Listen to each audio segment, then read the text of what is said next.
Oi, eu sou o filho da nuvem. Você já parou para pensar que a maior parte das empresas de tecnologia não tem nenhuma pessoa com o cargo de arquiteto de software? Ou melhor, você já parou para pensar que a gente conhece vários programadores, vários líderes técnicos, CTOs, mas arquiteto é uma coisa difícil de se conhecer? Eu, particularmente, posso contar nos dedos de uma mão quantas pessoas com o cargo de arquiteto de software eu conheço.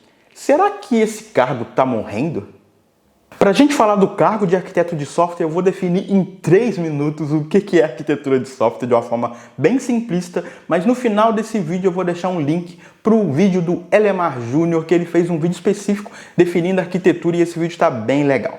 Quando a gente fala de arquitetura de computadores, a gente pode pensar no computador, a gente pode pensar na torre do computador como uma caixa preta que a gente não consegue ver nada do que está acontecendo lá dentro, mas se a gente abre essa caixa, a gente consegue olhar para ela e ver que lá dentro existem vários componentes. A gente tem um processador, a gente tem pentes de memória, a gente tem um disco SSD, então a gente tem esses componentes e a gente também consegue ver como esses componentes se relacionam, se ligam através de vários cabos ou através do próprio barramento da placa-mãe. A placa-mãe acaba sendo outro componente. Então a gente vê os componentes e as ligações entre esses componentes. Isso acaba definindo a arquitetura de computadores. Eu tenho componentes, eu tenho as ligações entre esses componentes e isso tudo é para resolver um problema específico, que no nosso caso é o computar, né? Fazer o nosso computador, o nosso aparelho funcionar. A gente também pode olhar para essa caixa e ver esses componentes e querer descer um nível nessa arquitetura. Eu posso pegar, por exemplo, o processador, a CPU, e querer ver agora dentro dessa CPU quais são os componentes dela e as suas ligações. Então eu vou ver alguns registradores, eu vou ver algumas memórias internas para cache, e isso também é descer um nível na arquitetura de computadores. Isso é um detalhe que vai fazer um pouco de sentido mais para frente nesse vídeo. Ok, mas a gente não está aqui hoje para ver arquitetura de computadores. A gente está aqui para ver arquitetura de software. E a gente pode pensar de uma forma bem parecida. Eu posso pensar no meu software, na minha solução como software, como uma caixa preta também, que se eu abrir ela, eu também vejo alguns componentes. Eu posso ver, por exemplo, que o meu software precisa de um banco de dados, precisa de um sistema de cache, precisa de vários servidores rodando, né, com a nossa aplicação Go, por exemplo, e precisa também de uma outra aplicação, por exemplo, uma aplicação lá no servidor dos Correios. Vamos imaginar que a nossa aplicação precisa resolver alguma coisa de CEP. Então eu tenho todos esses componentes e também vejo nessa minha arquitetura de software a ligação entre esses componentes para resolver um problema específico, que é o problema que esse software está resolvendo. É importante se atentar que nessa arquitetura de software a gente não está falando dos componentes que rodam num mesmo servidor, por exemplo. Como eu disse, os servidores são alguns componentes, mas eu posso ter parte da minha solução, o banco de dados, por exemplo, rodando em outro servidor, num local geográfico, num lugar do mundo totalmente diferente. Então eu tenho esses componentes até mesmo espalhados geograficamente e essa solução toda, essas ligações de componentes todas, é a minha arquitetura de software. Não depende do local de um servidor só. Então agora que a gente definiu rapidamente o que é arquitetura de software, a gente pode pensar no papel de uma pessoa que tem o cargo de arquiteto de software. Essa pessoa vai ser responsável por pensar nesse desenho, por pensar nesses componentes, nessas caixinhas, como elas se ligam para resolver algum problema.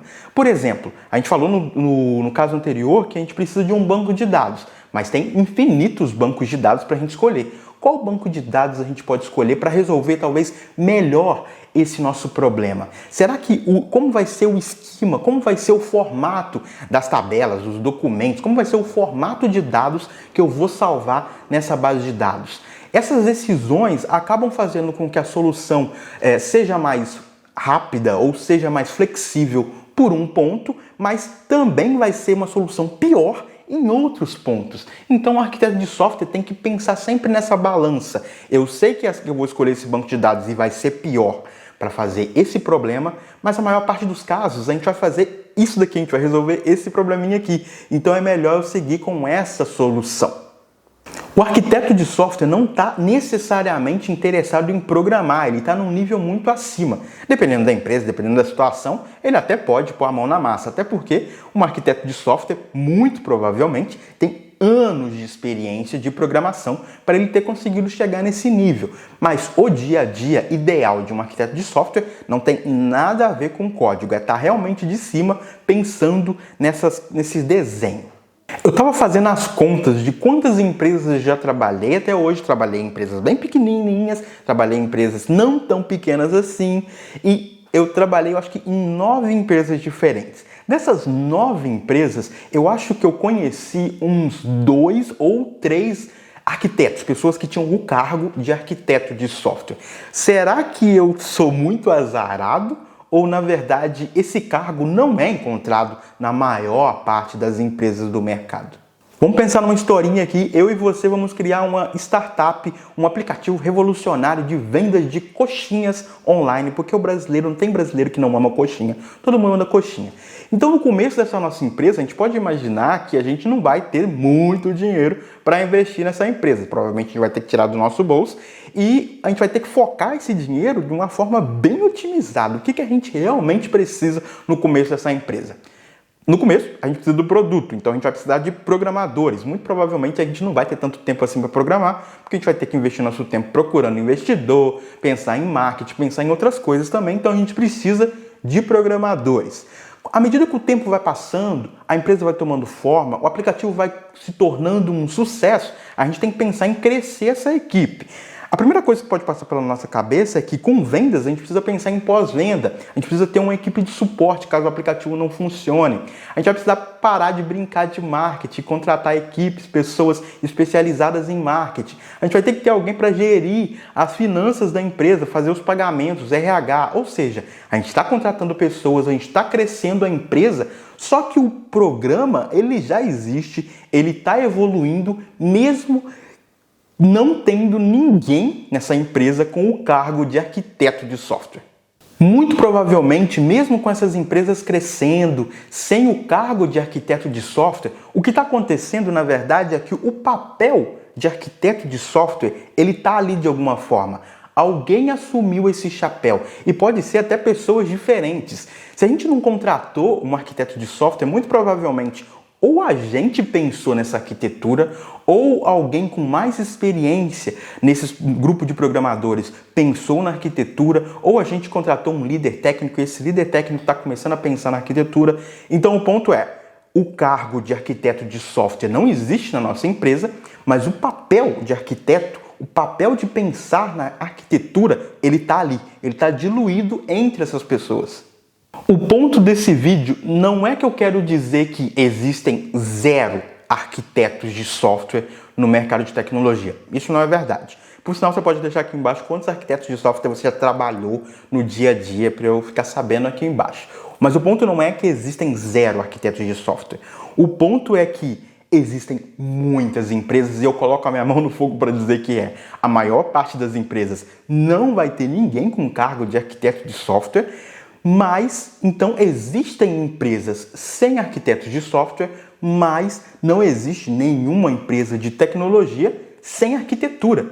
Ou seja, a gente consegue ter essas empresas rodando, mas, na verdade, o papel de arquiteto ele está diluído, ele está dissolvido em várias pessoas. O ponto aqui é que, se a gente não tem arquitetos de software, as pessoas responsáveis pela arquitetura são provavelmente todas as pessoas de tecnologia. Você precisa pensar em arquitetura de software. Eu preciso pensar em arquitetura de software.